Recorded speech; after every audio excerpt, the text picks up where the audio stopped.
If you feel addicted to someone who keeps hurting you, I want you to hear this clearly. You're not crazy, you're not weak, you're not stupid, and you're not uniquely broken because part of you still misses someone your mind knows was not good for you. What you may be experiencing is called a trauma bond. And a trauma bond is not just loving someone deeply. It is not just having a hard time moving on. It is not just missing your ex. A trauma bond is what can happen when love, fear, pain, hope, and relief get tangled together inside your nervous system. They hurt you, then they comfort you. They abandon you, then they come back.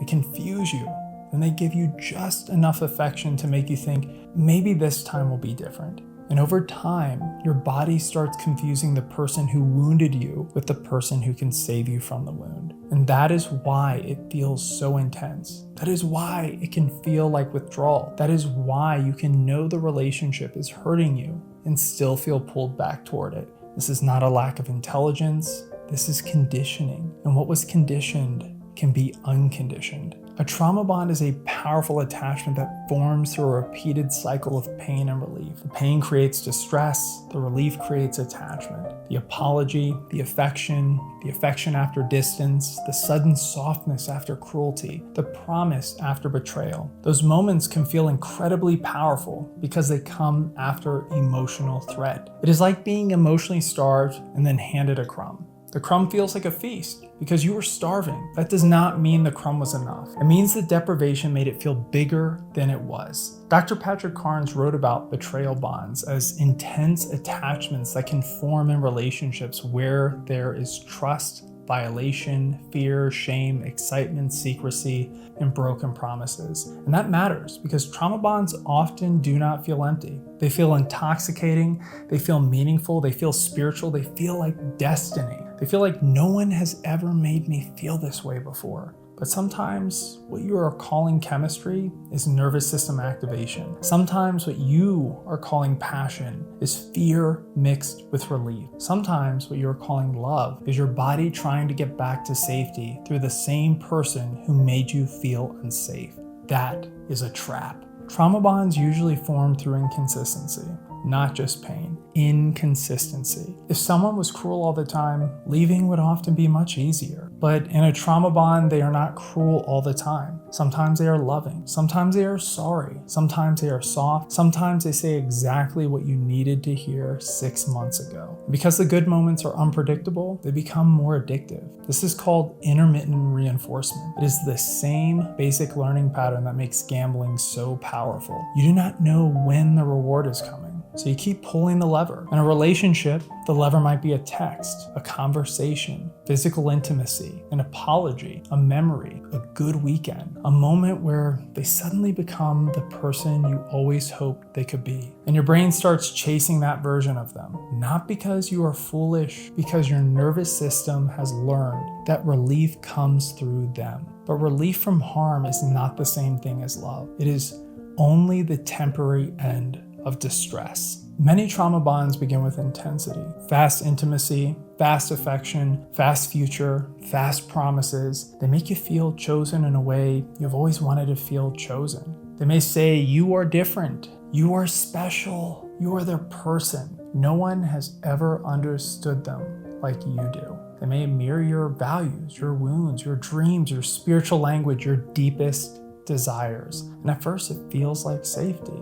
But sometimes it is not safety. Sometimes it is speed. And speed can bypass discernment. When someone gives you too much too soon, your heart may open before your wisdom has enough information. That is why the beginning of a trauma bond can be so hard to grieve, because you are not only grieving the person, you are grieving the version of them who seemed to finally see you. You are grieving the future they describe. You are grieving the feeling of being chosen. But love that begins with intensity and then turns into instability is not proof you found your soulmate. It may be proof you were pulled into a cycle before you had time to see the pattern. Certain romantic relationships are especially likely to create trauma bonds. Relationships with love bombing, relationships with betrayal, relationships with cheating, lying, or hidden lives, relationships with gaslighting, relationships with emotional abuse, relationships with narcissistic or highly manipulative patterns, relationships with addiction, chaos, or repeated broken promises, relationships where one person has much more power than the other, relationships where there is fear, intimidation, financial control, sexual pressure, or emotional punishment,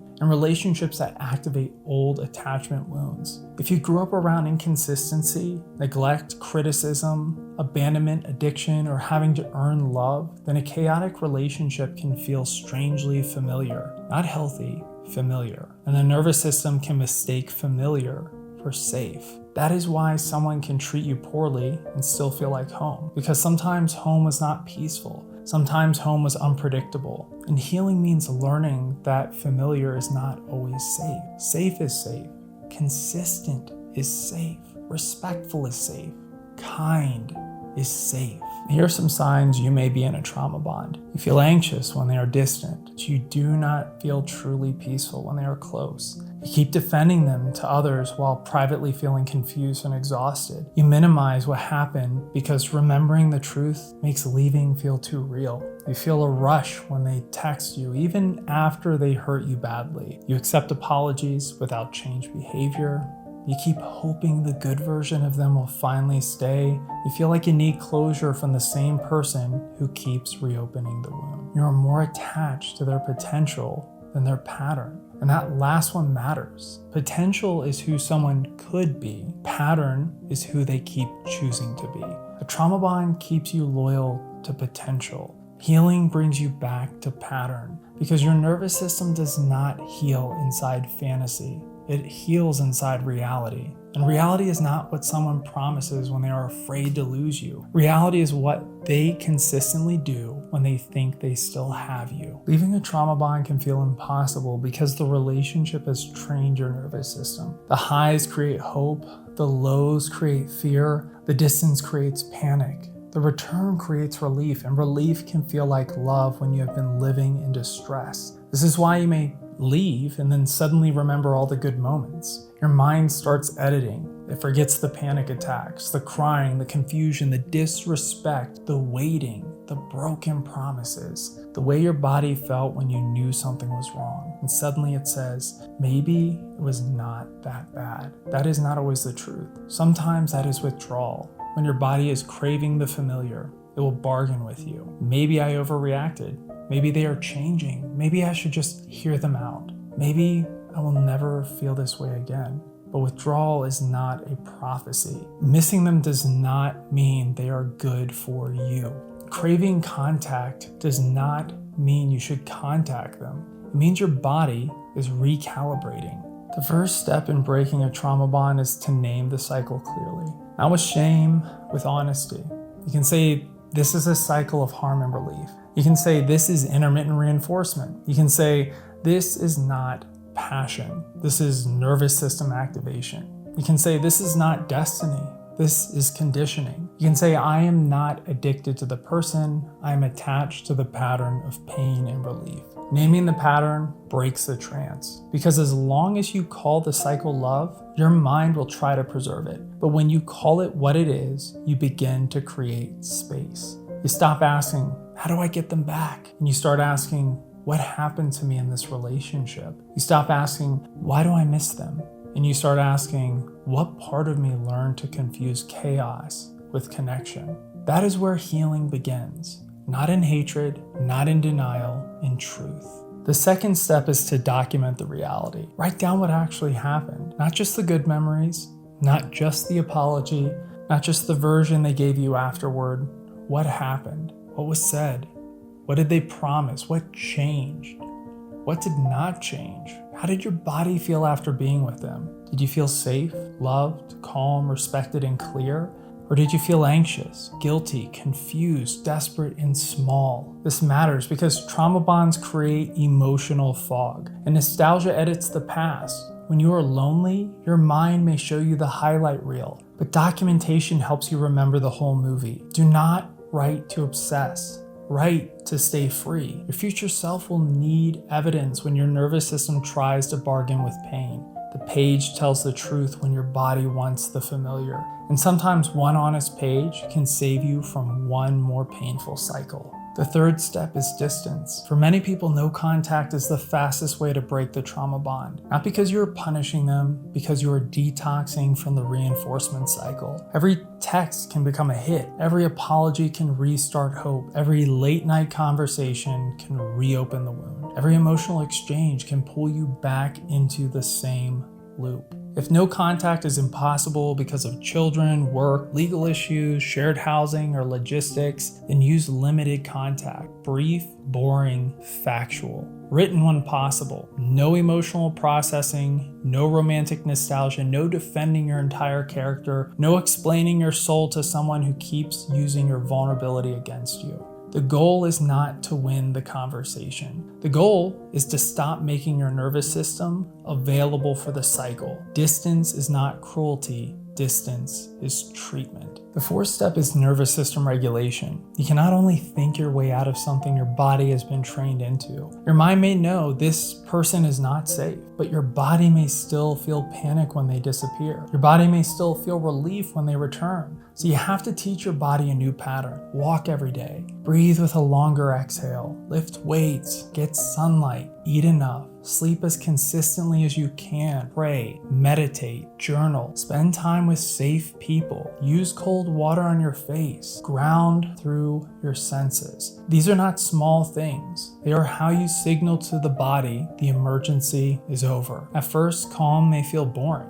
Then unfamiliar, then uncomfortable, then safe, then beautiful. A trauma bond trains your body to expect chaos. Healing trains your body to trust peace. And that training happens through repetition. The fifth step is replacing the rituals. Every trauma bond has rituals. Checking their page, reading old messages, waiting for a text, replaying memories, imagining the apology, rehearsing the conversation that will finally make them understand. But you cannot break those rituals by willpower alone. You need a replacement. When the urge hits, stand up, breathe for 90 seconds, walk outside, text a safe person, write one paragraph, listen to a recovery audio, do push-ups, take a shower, do something that changes your state without returning to the source of injury. Then rebuild your identity. Ask yourself, who am I when I am no longer organized around this person? What did I stop doing? What do I value? What kind of mornings do I want? What kind of love would actually feel peaceful? You're not just leaving them, you're coming back